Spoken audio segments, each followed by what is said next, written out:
Class 8 उम्मीद करता हूँ आप सब लोग खैरियत से होंगे। आज हम करेंगे एक्सरसाइज 1.1 के क्वेश्चन नंबर 1 के फर्स्ट 9 पार्ट। क्वेश्चन नंबर 1 में वो कह रहा है identify which of the following fractions are terminating and which are recurring decimal fraction. इसके अंदर सबसे पहले हमें पता होना चाहिए कि टर्मिनेटिंग फ्रैक्शन क्या होता है और रिकरिंग डेसिमल फ्रैक्शन क्या होता है। Terminating decimal number are the decimal which have finite number of digit in its decimal part. वो कह रहा है टर्मिनेटिंग नंबर ऐसे नंबर होते हैं जिनको अगर हम डिवाइड करें तो वो कम्प्लीटली सॉल्व हो जाए, उसको हम क्या बोलेंगे, वो क्या होगा, टर्मिनेटिंग डेसिमल नंबर। मिसाल के तौर पे 0.4 एक टर्मिनेटिंग डेसिमल नंबर है, वो कंप्लीट सॉल्व हो रहा है। इसी तरह 3.1 भी क्या 14 भी है टर्मिनेटिंग डेसिमल नंबर, यानी कि अगर हम उसको डिवाइड करें वो कम्प्लीटली सॉल्व हो रहे हैं। जैसे 0.4 इज इक्वल टू 2/5। अगर हम 2/5 को डिवाइड करते हैं, सॉल्व करते हैं, तो उसका आंसर क्या आएगा, 0.4 कम्प्लीटली सॉल्व हो रहा है। इसी तरह 3.14 इज इक्वल 157/50। अगर हम इसको डिवाइड करते हैं तो इसका आंसर क्या आएगा, 3.14, ये कम्प्लीटली सॉल्व हो रहा है। इसी तरह अगर नॉन टर्मिनेटिंग डेसिमल ऐसे नंबर कि अगर हम जिनको डिवाइड करें तो वो चलते जाएं, मीन्स के वो कंप्लीट सॉल्व ना हो, आगे चलते जाएं, तो उसको हम क्या बोलेंगे, वो क्या है हमारे पास, नॉन टर्मिनेटिंग या रिकरिंग डेसिमल नंबर। ठीक है, अब हम इसके चलते हैं फर्स्ट क्वेश्चन की तरफ। फर्स्ट क्वेश्चन में वो कह रहा है 4/6। हमेशा याद रखिएगा, जब भी हम डिवाइड करते हैं हम हमेशा न्यूमिनेटर को हमेशा अंदर रखते हैं और डिनोमिनेटर को बाहर। न्यूमिनेटर में क्या है 4 और डिनोमिनेटर में है 6। अब अंदर वाली वैल्यू क्या है, छोटी, और बाहर वाली वैल्यू क्या है, बड़ी। याद रखिए हमेशा जब भी डिवाइड करना है हमने अंदर वाली वैल्यू को बड़ी बनाना है, अगर वो छोटी होगी तो उसको क्या करना है, बड़ी बनाना है। वो बड़ी किस तरह बनेगी, हमेशा 4 छोटा है तो हम क्या करेंगे, ऊपर 0 पॉइंट लगाएंगे, पॉइंट की वजह से अंदर क्या आएगा, एक 0, जिसकी वजह से अब देखें ये क्या हो गया, ये बड़ा हो गया, 6 क्या हो गया, छोटा है। अब 6 के टेबल में हमने पढ़ना है कि 40 या उससे छोटी वैल्यू है, या तो कंप्लीट वो सोल्व हो जाए या उससे क्या है, छोटी वैल्यू। अगर हम पढ़ते हैं 6 6 36, अगर हम पढ़ते हैं 6 7 42, तो वो बड़ी आ गई, इसलिए हम क्या करेंगे, 6 6 36। 40 में से 36 माइनस किए तो आंसर क्या आएगा, 4। जैसे 4 में 0 में 6 नहीं जाता, 1 में इधर कैरी दिया 10, 10 में 6 गया 4, 3 में से 3 गया 0। अब 4 फिर छोटा है, पॉइंट लगा हुआ है, हम क्या करेंगे, यहाँ पे 0 लगाएंगे। अब 6 के टेबल में फिर 6 6 36, 40 में से माइनस किया तो आंसर क्या आएगा, 4। अब ये क्या है, नंबर चलता जा रहा है, तो ये क्या होगा हमारे पास, नॉन टर्मिनेटिंग फ्रैक्शन। 0.66 ये आंसर आया, ये मीन्स के चलता जा रहा है। ये क्या है, इट इज़ रिकरिंग डेसिमल।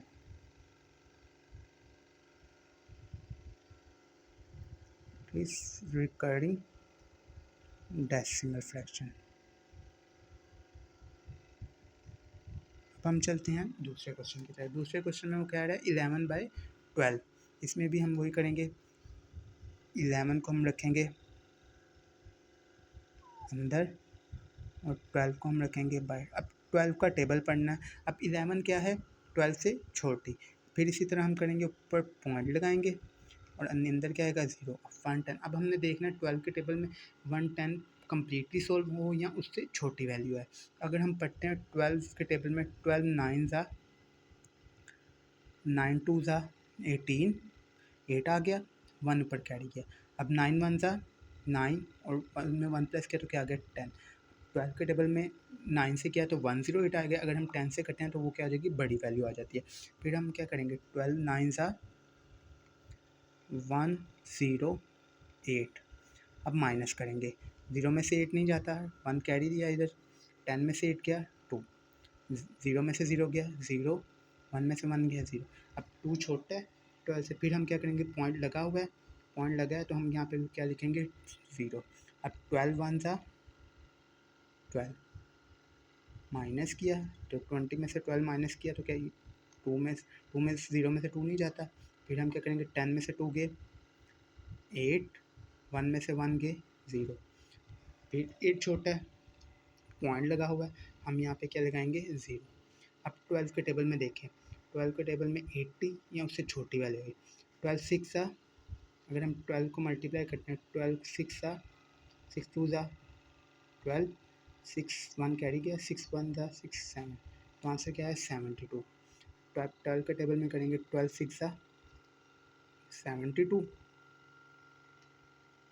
तो ये माइनस किया तो आंसर क्या आएगा, एक 1 कैरी दिया, 10 में से 2 गया तो क्या आएगा यहाँ पे 8, यहाँ पे 7 7, तो ये क्या चलता जा रहा है, ये भी आगे चलता जा रहा है, तो इसको भी हम क्या बोलेंगे, it is 0.916, it is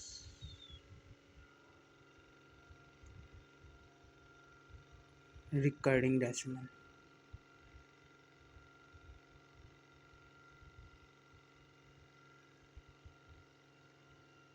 Recurring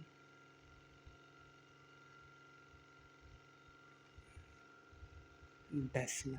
इसी तरह हम तीसरे क्वेश्चन की तरफ चलते हैं। क्वेश्चन नंबर 3 में क्या कह रहा है, 1/3।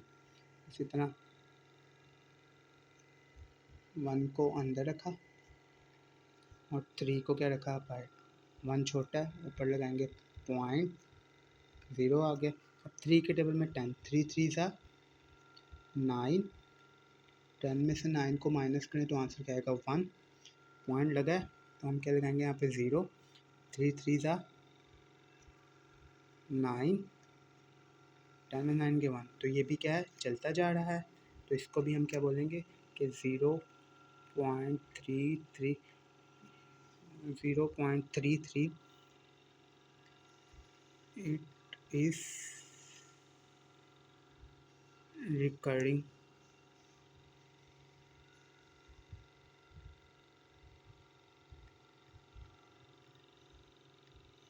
डेसिमल। इसी तरह हम चौथे क्वेश्चन की तरफ बढ़ते हैं। अपने चौथे क्वेश्चन में क्या है, 2/5। अब 2/5 को करते हैं सोल्व।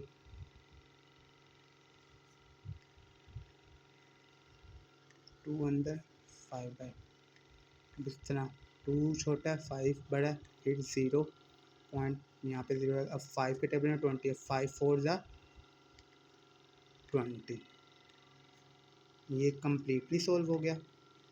तो ये क्या होगा हमारे पास, it is 0.4, it is terminating.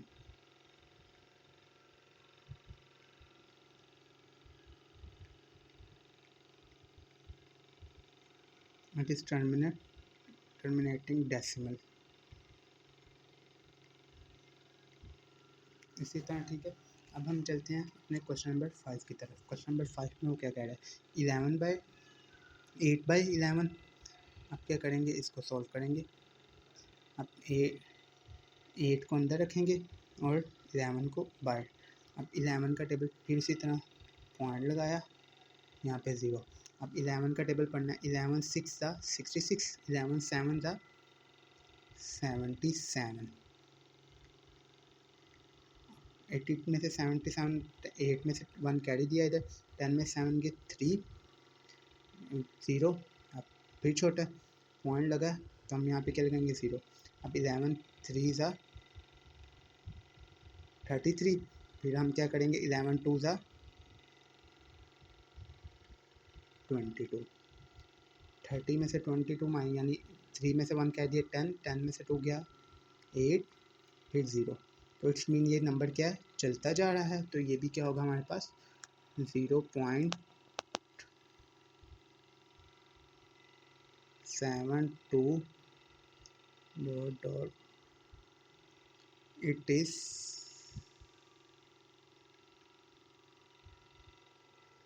Recurring decimal.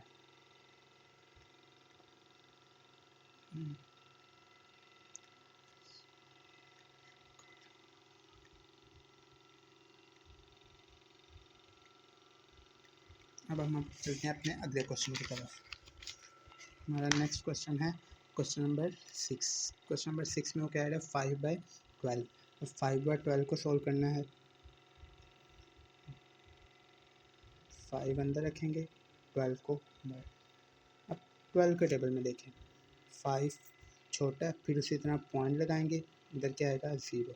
अब 12 4 ज़ा 48, 12 4 ज़ा 48,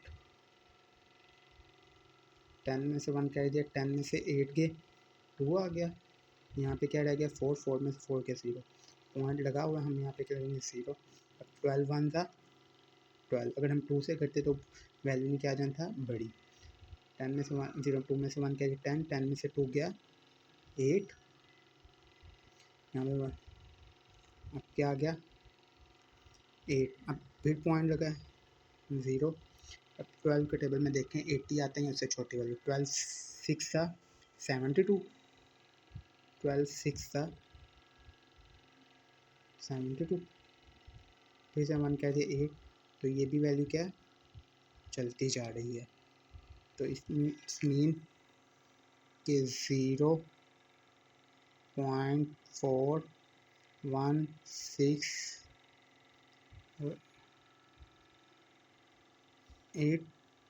is recurring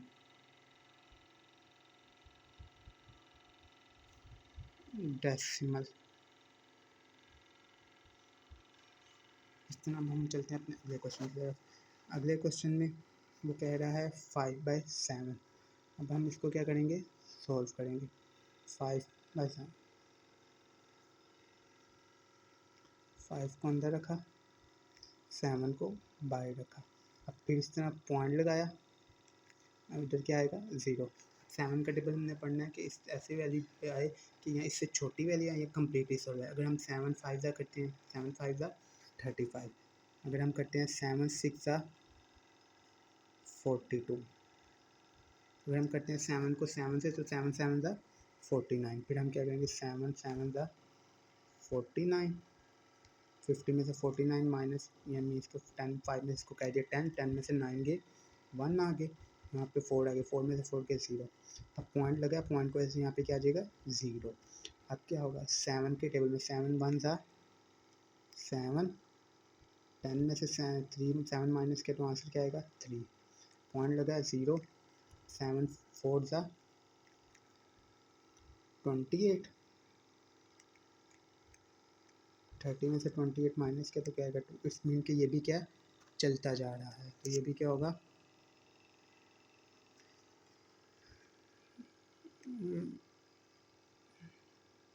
recurring decimal fraction, it is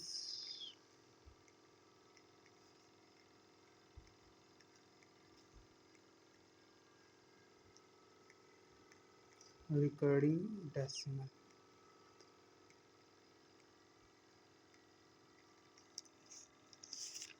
इस हम चलते अपने नेक्स्ट क्वेश्चन की तरफ। नेक्स्ट क्वेश्चन में वो कह रहा है 6/10। अब इसी तरह सॉल्व करेंगे हम इसको, 6 को अंदर रखा, 10 को बाहर, अब 6 छोटा है, फिर उस तरह पॉइंट लगाए, यहाँ पे 0, 10 6 सा 60, इट्स मीन ये कंप्लीट सॉल्व हो गया, तो ये क्या होगा इट इज़ टर्मिनेटिंग डेसिमल, तो 0.6 it is terminating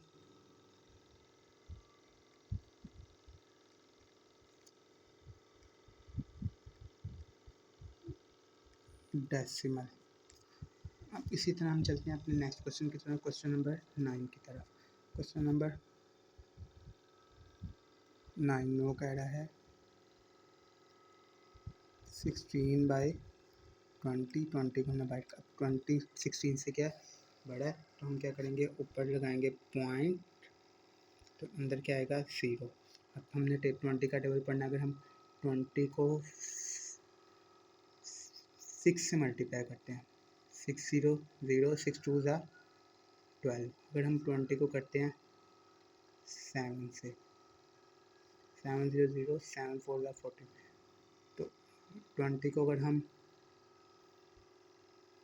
8 से करते हैं, 8 0 0, 8 2 ज़ा 16, इट्स मीन ये कंप्लीट सॉल्व हो गया। फिर हम क्या करेंगे, 28 ज़ा 160, अब इसको माइनस किया तो 160 में 160 इट्स मीन ये भी क्या होगा हमारे पास terminating decimal 0 it is terminating